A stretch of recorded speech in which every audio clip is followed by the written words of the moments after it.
سلطة الفتوش من أحلى السلطات اللي أنا باموت فيها، وصحية وسهلة ومتاخدش وقت، وأحلى حاجة فيها بقى فتشوا في التلاجة فعلا أي حاجة عندكم، أي خضار تقدروا تستخدموه فيها.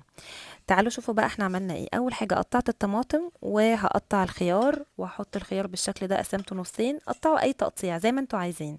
وبعد كده هقطع فلفل أخضر، ده اللي كان عندي، لو عندكم ألوان حطوا، عندكم فجل رمان اللي انتوا عايزينه. قطعت كمان بصل زي ما انتوا شايفين كده بالشكل ده، بحبه انا كده. ودلوقتي شوية بقدونس هنفرمهم ناعم، ولو عندكم كام ورقة نعناع حطوا معاه. انا استخدمت في الدريسنج نعناع ناشف. تمام. دلوقتي هحط البقدونس، ودلوقتي دي كابوتشا هقطعها برضو بالشكل ده، اي نوع خاص برضو عندكم. الميزة في السلطة دي ما فيهاش اي مقادير، اللي عندكم استخدموه زي ما قلت لكم كده. دلوقتي بقى انا قليت العيش، انا مش صحية معلش، انتوا ممكن تدهنوه بالزيت وتحطوه في الفرن او في الاير فراير. وانس ان انتوا حطيتوا العيش لازم تاكلوها في وقتها. دريسنج دبس رمان، زيت زيتون، سماق، ملح وفلفل،